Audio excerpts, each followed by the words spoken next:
What's going on, everybody? It's the Bulls Show, aka Aiden, and welcome back to another video. Ladies and gentlemen, we've talked a lot about the Chicago Bulls and certain players needing to step up in terms of Game 2 and going forward for the rest of the series. And I'm going to add one more player to that list, and his name is Alex Caruso. But before we get started, please like and subscribe to the Bulls Show. Turn notifications on. And let me know in the comments below your thoughts about the current Chicago Bulls chances in Game 2. Is there a higher chance? Is there a lower chance? Of course, you expect the Bulls to play better because I can almost guarantee Milwaukee will play better. And it'd be very surprising if both teams have an off night like they did in Game 1. With all that being said, ladies and gentlemen, we'll first talk about the injury report. There is one person that's going to be missing in this game, and his name is Matt Thomas. He is out for Game 2. Now, again, Matt Thomas is a certain type of guy that we would need in a desperation or an emergency type of player for a three-point shooter, something like that. But all in all, I don't think this is a huge miss for the Chicago Bulls because we do have everybody else ready to go. Coby White will be playing. Guys like, obviously, from DeMar and Zach will be playing and stuff like that. So, I don't think, again, in terms of the guard situation, we already have a lot of guards on this team, so I don't think it's a huge miss to see Matt Thomas not play in this type of game. But now, ladies and gentlemen, I want to talk about Alex Caruso for a little bit. Now, Alex Caruso, in my opinion, had a fantastic second half to the game against the Milwaukee Bucks, where he brought tenacity, defensive leadership, complete and utter hustle, got some charges in there, got some offensive fouls in there, and he was just an absolute nuisance in that game, especially in the second half.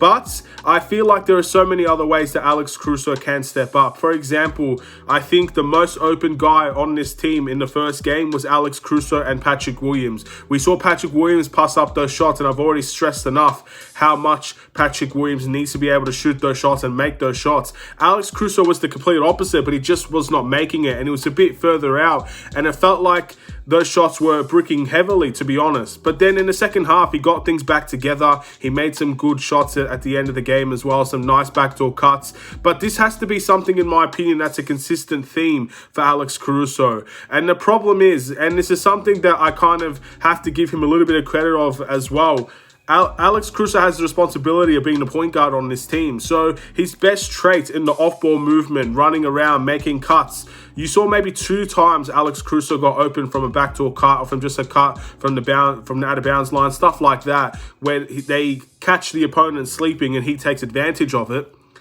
But as the point guard of this team, he just wasn't able to do that as much as he probably should have. Which brings me to my opinion why I think Alex Caruso does need a little bit of a step up in the next game. I believe Alex Caruso, as the point guard of this team, didn't have that many assists in Game 1. And that's something that's a bit of a worry because, again, we struggled. We only scored 86 points, and I think our assist numbers were very, very poor as a team in its entirety. And in my opinion, it's not just Alex Caruso, of course, that needs to adjust and needs to fix the error of his ways, because I've already talked about everybody else, but he's probably the last person on the list that I probably haven't talked about yet in terms of taking that next step. I feel like Alex Caruso has to do a little bit more on the playmaking side of things and maybe taking things under his wing a little bit more, making sure that he runs the plays a little bit more than other guys, because he has the experience in the playoffs. He's won a championship before. He knows what it's like to play a certain role and to play it very well. And in my opinion, we're going to need a little bit of different roles from Alex Caruso. We're going to need the off-ball side of him when guys like Zach LaVine wants to take the ball up or DeMar wants to take the ball up. But we also need that playmaking side. And I feel like in that avenue, we just haven't got enough out of Alex Caruso. And again, I'd like to see him be a little bit more efficient in his shot. That's just me personally. Again, he's far from the worst person on this team to be talking about efficiency, let's be honest.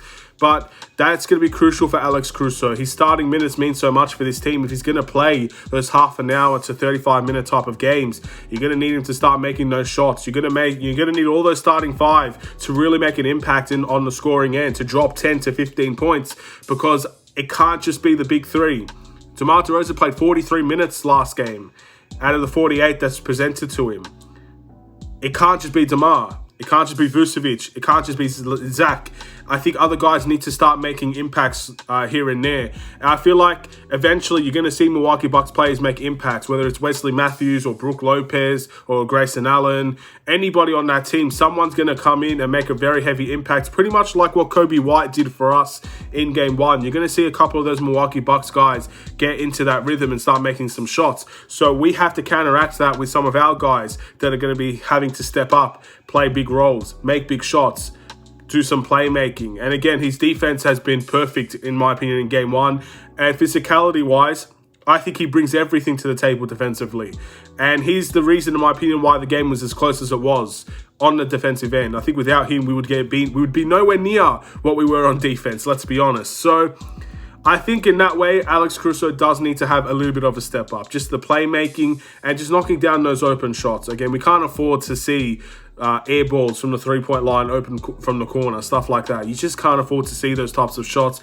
It's great that he's taking them. I'd love for him to keep on taking them, but I really hope he continues to make them a little bit more in the next game. And that's really all I'm going to talk about today, ladies and gentlemen. Again, there's not too much left to say. I think we've analyzed and dissected Game 1 a little bit too much. And it's just, the price to pay with having these games split 3 days apart. It's ridiculous, in my opinion, considering both teams are relatively close to each other. We have to wait an extra 2 days, and on the third day you play. I feel like that's something that I don't really want to see in Game 3 and Game 4. I haven't really looked at the schedule all too much because I'm focused on Game 2. But I'm looking forward to it, obviously. And I really do think both teams are going to have to step up, because if one team steps up and the other team doesn't, it's going to look very bad on that team. And I don't want that team to be the Chicago Bulls. We need to step up, and let's hope Milwaukee is the team that doesn't step up. Or if both teams step up, let's hope in a closer tight situation, we can finally finish off the Milwaukee Bucks, which is something we haven't been able to do this season. But I'm going to end the video here. Thank you for watching. Please like and subscribe if you're new. I'll see you in another Chicago Bulls video, ladies and gentlemen. Of course, after Game 2, you'll get a game reaction as per usual. And then also we'll be talking about other things after Game 2, depending on how the result goes. It could be very good videos, happy, all the joy in the world, we won a road game, very vital. Or it could be sad, maybe we lost, got blown out. What's wrong with this team? How could this team do this? Stuff like that. You know the drill. It's the playoffs. It's go big or go home. And let's hope we go big in Game 2. Take care and peace.